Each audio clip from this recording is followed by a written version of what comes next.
Bonjour mes délicieux co-créateurs, c'est Lilou, je suis sur la magnifique île de la Réunion avec le professeur Henri Joyeux, ravi de pouvoir faire cette interview finalement. Tout à fait content de pouvoir essayer de faire passer des messages de santé au maximum de personnes. Oui, hein, dis donc, vous êtes vraiment impliqué, vous êtes donc chirurgien, cancérologue et conférencier, vous avez écrit de nombreux livres et vous êtes écouté, hein, vous osez dire des choses maintenant à 70 ans que plein de personnes n'osent pas dire. C'est un régal de vous écouter en conférence. C'est-à-dire que j'ai beaucoup d'humour, étant joyeux 24 heures sur 24 et j'essaye de faire passer des messages forts sur des sujets graves par de l'humour. Et je me rends compte, parce que j'ai beaucoup de retours, que ça passe. Et donc, je ne vais pas m'arrêter.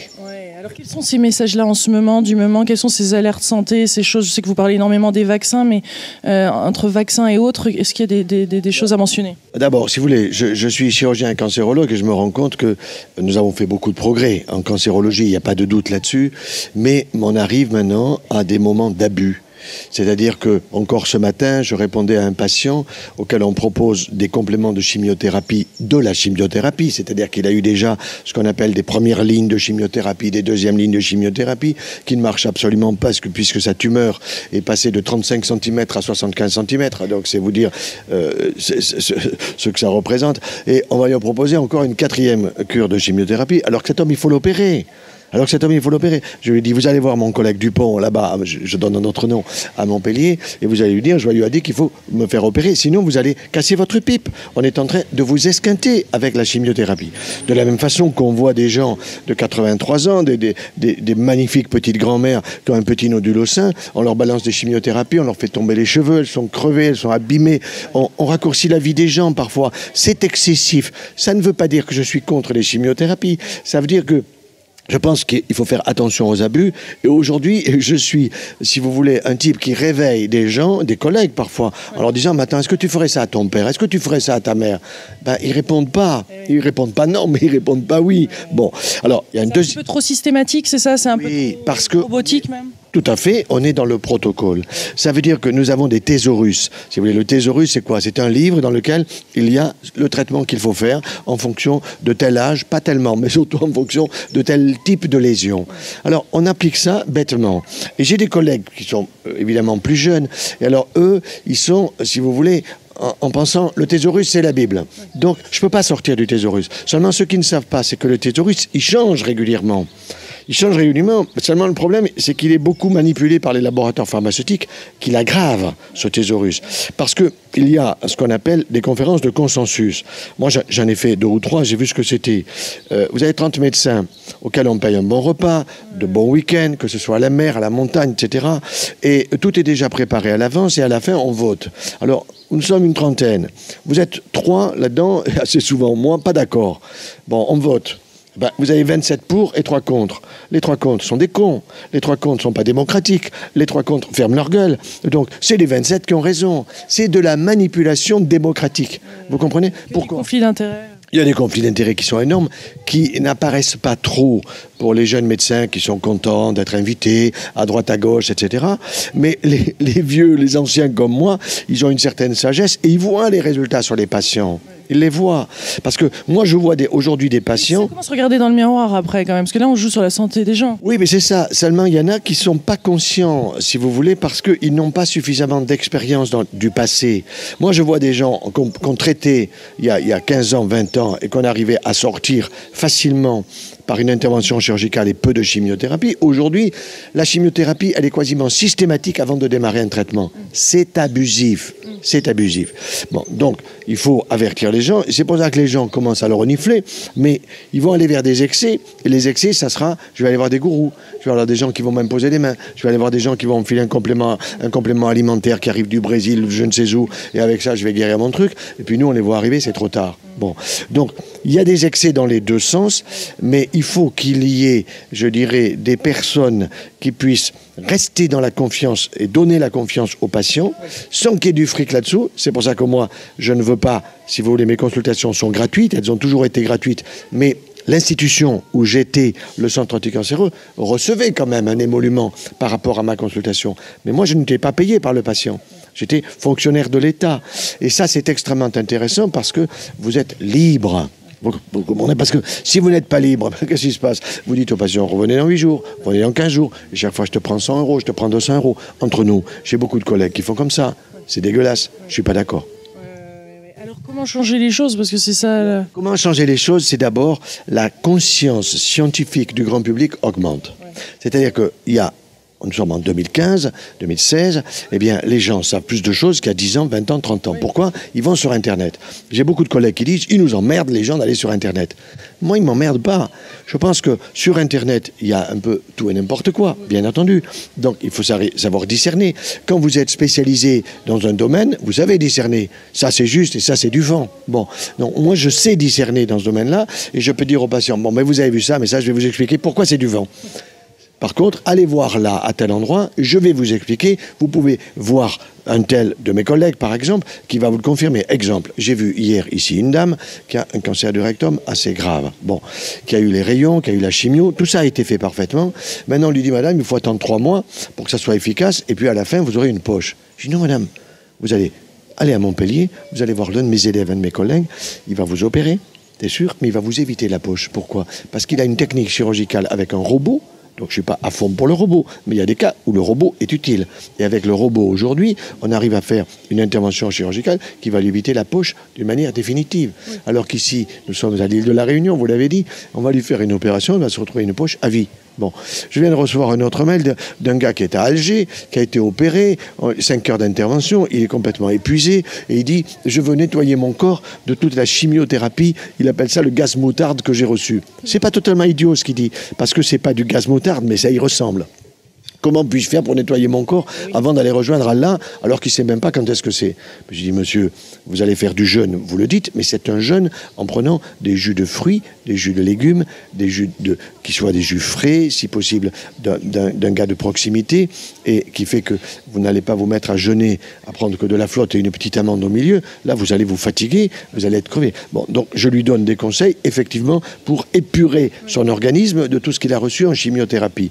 Donc le jeûne en fait partie, hein, c'est quelque chose que vous soutenez. On fait parler, mais attention, pas n'importe quel jeûne. C'est pas le jeûne qui consiste à dire, bon, je vais prendre un verre d'eau matin et soir, une petite tisane, et puis après, ça va s'arranger. À ce moment-là, si jamais il a des cellules cancéreuses dans le corps, le cancer, dans notre corps, quand il est présent, c'est un voleur. Qu'est-ce qu'il fait, le voleur, s'il vient chez vous? Il ne va pas vous piquer vos pantoufles, il s'en fout. Il vient vous piquer vos bijoux, ce qui est précieux. Bon, eh bien, le cancer en nous est un voleur qui vient nous piquer ce qui est le meilleur. Donc, si vous avez de bonnes réserves, il va les piquer, et les mauvaises, il va vous les laisser. Vous avez du gras en trop, par exemple, il va vous laisser le gras qui n'intéresse pas, il va vous piquer les bonnes parties de votre muscle, les bonnes parties du sucre que vous consommez, etc., etc. Donc, ce concept-là, qui est un concept éminemment scientifique, les gens sont capables de le comprendre. Vous comprenez? Donc, le jeûne, avec l'accent circonflexe sur le U, oui, mais pas n'importe quoi. Est-ce qu'il y a d'autres choses comme ça que vous préconisez alors? Donc si on veut se... parce qu'il y a aussi le mental quand même dans tout ça. Bien entendu que le mental est très important, parce que si vous avez un mental qui est négatif, je vais mourir, je suis foutu, c'est ça, c'est la catastrophe. C'est ça quand on pense qu'on pense qu'ils vont prendre le meilleur de nous. Tout à fait, mais ça veut dire qu'il faut le savoir pour faire attention de ne pas le nourrir. Bon, le mental est d'une extrême importance, c'est pour ça que je dis souvent aux patients, je comprends que vous soyez inquiet, je comprends que vous ayez de l'anxiété, mais il faut me la passer à moi. Passez-la moi. Moi, je suis un buvard de vos stress, un buvard de votre anxiété. C'est à moi à la gérer, votre anxiété, et à vous aider à être positif, parce que si vous êtes négatif, vous réduisez votre immunité, et vous avez une mauvaise immunité. Goûtez la vie au jour le jour, ce que nous devrions tous faire. Bonne santé ou mauvaise santé. Or, ce qui s'avère intéressant aujourd'hui, c'est que vous avez des gens qui ont été traités comme ça, et qui sont guéris, hein. Eh bien, ils vous disent, maintenant je goûte la vie, maintenant j'entends le chant des oiseaux, maintenant je reconnais le soleil et la lune et ceci et cela. Bon, donc ça veut dire que celui qui est en cours de traitement, il faut l'aider, si vous voulez, à prendre son anxiété, son angoisse et tout ça, et à le faire positiver. C'est une forme de spiritualité, vous m'avez utilisé ce mot tout à l'heure, c'est une forme de spiritualité. Donc je dis aux gens, est-ce que vous avez une spiritualité? Le gars, il me dit par exemple, je suis athée. Eh bien, c'en est une. Vous êtes athée, ben très bien. C'est votre spiritualité d'être athée. Vous n'êtes pas obligé de croire en Allah, en Dieu, en Bouddha, en Yahvé, en qui vous voudrez. Donc, bossez ça, soyez serein, goûtez la vie. Vous n'aurez que pas plus de 120 ans. Bah, c'est sûr, hein. Et vous verrez que la vie, ça passe très vite. Moi, j'en ai fait, je considère, la moitié. J'en suis à 70. Donc, ça veut dire que je me mets dans la tête d'en faire 70 de plus. Inch'Allah, je n'en sais rien. Mais je reste positif. Et j'essaye de goûter la vie au jour le jour. Ouais. Et concernant les médecins comme ça, souvent il y a des verdicts qui sont durs, hein, qui sont difficiles, qui restent pendant longtemps. Il y a un traumatisme peut-être par rapport à ça et la façon de le dire et tout aussi, peut-être manque de tact. Ou... Ça vient. s'imprime dans les cellules aussi. Bien sûr, ça s'imprime et en même temps ça vient un peu des États-Unis. C'est une erreur de nos collègues américains, mais pas tous. Le collègue américain qui est jeune, il vous dit moi je dis la vérité pure et dure. Voilà madame, vous êtes foutue, il n'en sait rien. Il dit une connerie. Bon, ce qui fait qu'il est en train de tuer cette personne en lui donnant presque une échéance. Bon, si vous voyez les vieux Américains, entre guillemets vieux Américains, des types qui ont 30 ans, 40 ans d'expérience, ils ont changé. Ils sont devenus beaucoup plus humains. Moi, je vais assez souvent aux États-Unis. Évidemment, je suis plus avec des collègues de ma génération qu'avec des plus jeunes, mais je vois aussi les jeunes fonctionner. Eh bien, les anciens disent mais ils déconnent complètement. Alors vous avez le malade atteint de cancer auquel on a cassé en lui donnant à l'âge un diagnostic sans lui expliquer. Ben, il va voir un vieux qui va dire attends petit, je vais t'expliquer, moi des malades comme toi j'en ai vu qui ont vécu 15 ans, qui ont vécu 20. Ah bon, mais il m'a dit que moi je voyais ça pour dans un an, que c'était foutu, je faisais mes papiers, etc. Bon, donc il y a un problème d'expérience. Le problème, si vous voulez, c'est que les laboratoires pharmaceutiques coincent les jeunes médecins avec ce thésaurus dont je vous parlais il y a quelques instants, et ce qui fait qu'ils se disent si je ne fais pas de thésaurus, et s'il y a un pépin, je vais être attaqué, et donc j'aurai un procès. Et c'est vrai que le juridique est en train d'arriver en France. Moi, je ne suis pas contre le juridique, mais pas n'importe quoi. C'est pas... failli être... Il y a eu un petit souci là, avec l'ordre des médecins, non? Parce que c'est ça, tous les médecins ont peur de ça aussi. Mais tout à fait. J'ai un souci avec l'ordre des médecins, mais ils ne m'auront pas comme ça. Pourquoi? Parce que j'ai lancé, si vous voulez, une pétition concernant une arnaque des laboratoires pharmaceutiques concernant les vaccins. C'est-à-dire qu'on vous dit, si vous avez un petit bébé qui vient de naître, il faut le vacciner à 2 mois. Ah bon? Pourquoi 2 mois? Son système immunitaire, il n'est pas fini avant 1000 jours après sa conception. Ça veut dire qu'il lui faut le temps le temps in utero de 270 jours, les 9 mois, plus 2 années de 365, et ça vous fait 1000 jours. Donc le système immunitaire de l'enfant n'est pas fini avant 1000 jours, première notion. Deuxième notion, pourquoi voulez-vous le vacciner à 2 mois avec des adjuvants de l'aluminium, qui est un produit biopersistant, qui va persister dans votre corps à 2 mois, alors que vous avez un corps à 2 mois qui fait quoi? Même pas 4,5 kg, 5 kg. Que vous le preniez, vous, votre aluminium, à 70 balais, moi je veux bien, encore que moi j'en veux pas. Bon, donc on balance ça à un gosse de 2 mois, et en plus, on lui dit, ah ben voilà, le vaccin obligatoire, il y en a 3. C'est le diphtérie, tétanos, polio. Désolé, il n'y en a plus au magasin, il n'y en a plus à la pharmacie, donc je vous vaccine avec un hexavalent. Donc comme ça, vous n'aurez jamais l'hépatite B, vous n'aurez jamais une méningite à l'influenza B, et vous n'aurez jamais la coqueluche. Coqueluche, on a tous fait une coqueluche, on n'est jamais mort de la coqueluche, il ne faut quand même pas déconner. Bon, l'hépatite B, vous l'attrapez si vous êtes chirurgien, infirmier dans le domaine médical, ou bien si vous vous droguez. Pitié, le petit il a 2 mois, attendons, il se droguera plus tard. Hein. Donc, chaque chose en son temps.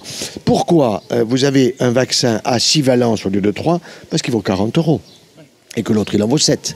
Vous comprenez? En réalité... Avec des conséquences qu'on ne connaît pas, oui. Mais si, certaines que l'on connaît, mais qu'on ne veut pas reconnaître. C'est-à-dire que la sclérose en plaques, par exemple, quand il y a eu la grande campagne de vaccination des gosses en 6e et CM2 contre l'hépatite B, en faisant croire que c'était obligatoire, le gosse, on en avait un ou le dernier, il rentrait à l'école, papa, il faut que tu me vaccines, montre-moi. Hépatite B. Je dis non, t'as pas besoin. Ah ouais, mais tous mes copains ils seront vaccinés. Ben, tu diras à tes copains que papa t'a vacciné. Oui, mais tu m'as dit papa de pas mentir. Eh ben, tu mentiras, cette fois-là je t'autorise. Bon. Donc, qu'est-ce qui s'est passé? Ils ont fait une énorme campagne de vaccination en faisant croire aux parents que c'était pas recommandé, obligatoire. Donc ils n'avaient pas le choix. Les gosses sont arrivés, il faut me vacciner, puisque à l'école on leur dit on va te guérir, tu n'auras jamais ceci, tu n'auras jamais cela, on leur dit des conneries. Et au bout du compte, 65% de plus de sclérose en plaques.